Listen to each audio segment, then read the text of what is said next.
So it's no secret that the housing market has slowed down significantly after the health crisis. It's affected investors and consumers alike, with the market shifting their focus from large-scale projects to smaller ones, low-cost projects, basically something that consumers are still spending money on. But even then, companies like Home Depot and Lowe's, they're bound to see even more losses in the stock market as consumers are now downgrading. I mean, not just their purchases, but also in the brand names of what they're starting to buy. I mean, think about it. Back during the health crisis, when most of us were stuck at home looking at the same four boring walls every single day, many of us decided to change the scenery by fixing up our homes, our townhomes, our condos, or our apartments. I mean, heck, I was sitting at home watching HGTV so many times a day. I mean, it was just like constantly on. It was like one big advertisement. And, anyway, I'm pretty sure I'm not the only one who likes HGTV, but I digress. But since the pandemic is done and it's gone, prices are now going up, and it's pretty easy to see that, we as consumers are fearing the inevitability of a recession. And this has led to more of us spending even less at Home Depot and Lowe's. But they've also had to lower their profit and sales outlook for the year,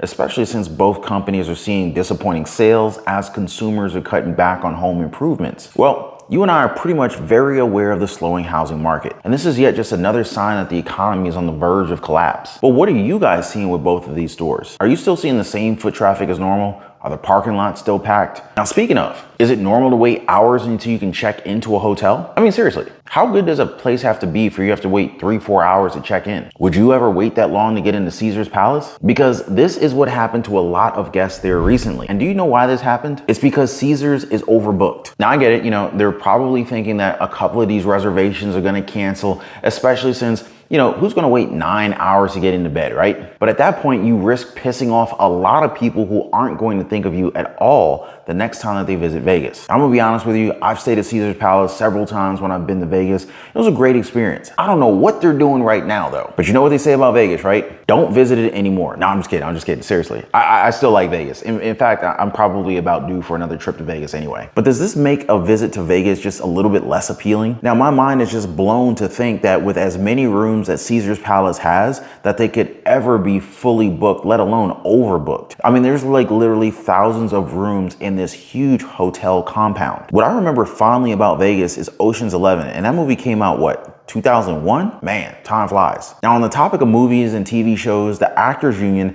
has now decided to go on strike alongside with writers, which could end terribly for Hollywood as cash flow may be stunted by these strikes. They ain't making no movies if they don't have nothing to say. Now, this has not happened since the 1960s. So SAG, AFTRA, the Actors Union, they have declared solidarity not just with Hollywood writers, but with labor everywhere. Do you guys remember Fran Drescher? She was on that show where she was a nanny and all that. So anyway, she made a speech about how studios continue to say that they're losing money while they're giving their CEOs hundreds of millions of dollars. That sounds similar to how a lot of companies are built, right? Now, what's crazy is that the cast of Oppenheimer, the movie with Robert Downey Jr., Matt Damon, Emily Blunt, and all these big name folks, right? They walked out of their own premiere in London when they heard about the strike. Now, I understand that not everybody's okay with Hollywood, especially with, some of the narratives that they've been trying to push onto us, but these are still jobs that make the gears go. Layoffs will also affect us negatively, as there's a lot of money in Hollywood and they employ a lot of people. So having this huge workforce lose all their jobs all of a sudden, it's going to affect the economy. But having this actor strike reminds me of one story from last year where an AI company supposedly bought the rights to Bruce Willis's face and his likeness for commercials and movies.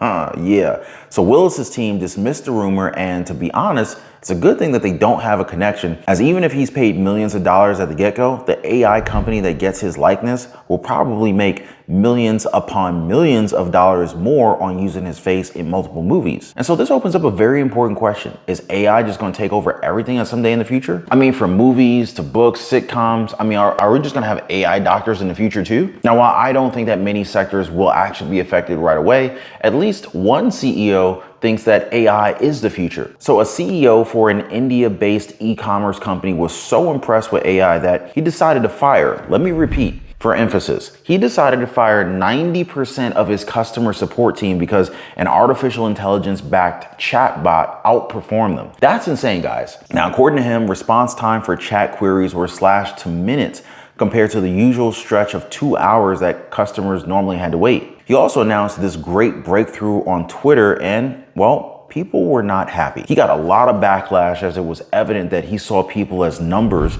But here's the hard, cold reality of life. If you're not pulling your weight, chances are you're going to be part of this layoff. But at the same time, if you're like Bud Light and you're kind of pissing off your customer base, I don't care how much money you save, if your revenue drops to zero, then what? But what's tough is that instead of moving employees into a different role, he just cut them all out together, which may show that he lacks empathy. Maybe he's greedy. Money before people, huh? But at the end of the day, I don't think he went into business just to create jobs. He's in it for the money. And on that note, the founder and former CEO of Celsius Network, Alex Mashinsky, you know, that bankrupt cryptocurrency lender? Yeah, well, you know, he was just arrested and charged with fraud.